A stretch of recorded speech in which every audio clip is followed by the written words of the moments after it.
Avant de débuter l'utilisation de ZoOexpense, c'est important de configurer l'application correctement, notamment pour la gestion des taxes et des catégories de dépenses. En haut à droite, vous avez la petite roulette pour activer la configuration. Commencez par inscrire les informations relatives à votre entreprise. L'application Zoho prend en charge la gestion des devises.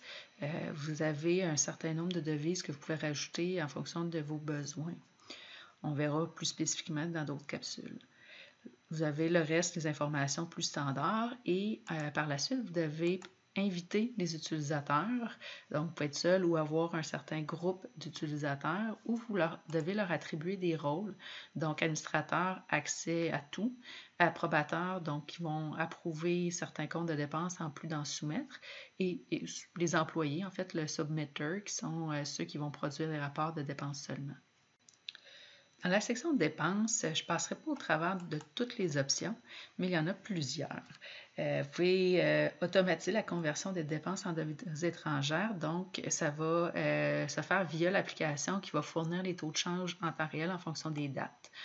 La section suivante permet d'indiquer ce que vous souhaitez voir dans la catégorisation de vos dépenses, donc quand vous soumettez vos dépenses. Un des éléments les plus importants, c'est la taxe, évidemment. Si vous ne cochez pas cette case-là, vous ne verrez pas l'option d'inscrire des taxes dans votre dépense. Si vous avez de la gestion par projet ou par client, inscrire facturable ou non. Et d'autres éléments comme par exemple client, projet, si vous êtes associé à ZoBooks et pour être capable d'imputer ça directement et de refacturer ça. Donc, c'est les principaux éléments. Vous pouvez aussi les faire afficher sur les rapports en PDF ou non, selon votre choix. Dans les options de rapport, vous allez trouver, par exemple, la numérotation automatique des rapports. Vous allez aussi trouver le moyen d'afficher un reçu, deux reçus ou 9 reçus par type de rapport. Vous avez des exemples de présentation de rapports que vous pouvez avoir. Donc, je vais vous laisser regarder ces options-là. Et vous avez différentes aussi options concernant la soumission de rapport, les notifications et l'envoi de courriel et tout ça. La section catégorie, c'est pour les comptes de dépenses. Donc, vous pouvez venir ici inscrire, ajouter des nouvelles catégories de dépenses directement. Vous pouvez aussi les importer. Donc, si vous avez une longue charte de comptes, vous pouvez importer des catégories. Puis, vous allez voir ici un exemple de fichier. Donc, dans quel format vous devez soumettre votre fichier Excel pour être capable d'importer. Donc, c'est un fichier CSV. Si vous utilisez l'application ZoBooks, il faut aller dans l'application Books pour faire apparaître les catégories de dépenses. Donc, vous allez dans le plat comptable et puis vous sélectionnez les dépenses. Vous devez activer ici que chaque dépense soit visible dans ZoExpense. Puis, ça va être fait après ça en rafraîchissant tout simplement le browser. Vous voyez maintenant que la dépense apparaît ici. Donc, vous pouvez aller sélectionner toutes les catégories que vous souhaitez voir apparaître dans votre application ZoExpense.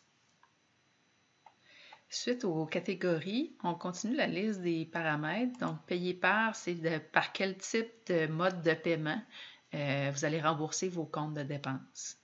Les clients, si vous êtes connecté à ZoBooks, donc les clients vont se retrouver au même endroit. Ici, vous avez les mêmes clients, donc ils sont automatiquement intégrés. Sinon, vous pouvez créer directement des clients. Si vous n'êtes pas connecté à ZoBooks, vous pouvez créer vos nouveaux clients directement dans l'application. Même chose pour les projets. Donc, vous pouvez ajouter manuellement des projets ou l'intégration avec ZoBooks vous amène les projets automatiquement. Les marchands, comme mentionné tantôt, vont se garnir au fur et à mesure dans l'application quand vous scannez vos reçus, si vous avez coché que vous voulez faire afficher ce champ-là. Et puis, vous allez pouvoir avoir certaines fonctions, comme par exemple, si vous voulez fusionner deux fournisseurs qui sont écrits différemment. Et ça va vous permettre après ça de sortir des rapports avec le nom d'un seul des fournisseurs, donc pas avoir une liste de plusieurs fournisseurs du même nom qui sont écrits différemment. Les balais, ça sert à catégoriser les dépenses, par exemple par ligne d'affaires, succursale ou département. C'est simplement de créer certaines balises avec une liste déroulante, dans le fond, des différents choix possibles. La gestion des devises, donc on l'a mentionné tantôt, vous pouvez venir rajouter au fur et à mesure des nouvelles devises. Et si vous avez actualisé le flux automatique, donc vous n'avez pas de taux de change à venir inscrire, si vous préférez, dans les paramètres un petit peu plus haut, ne pas cocher là, la conversion automatique des devises. Puis à ce moment-là, vous avez plus de latitude pour pouvoir mettre vos taux directement. La section taxes, on va faire partie d'une capsule à part, nous y reviendrons. Et vous avez aussi des modèles de courriel plus en lien avec l'automatisation de certaines règles et des alertes que vous pouvez avoir. Et par exemple, ici, j'ai fait un modèle de rappel à effectuer qui va se faire via une règle de workflow là, en fonction des rapports qui n'ont pas été soumis, par exemple, à une date précise. Ça va transmettre directement un courriel aux personnes concernées de soumettre leur rapport. Ça fait le tour des paramètres, grosso modo, de configuration de l'application.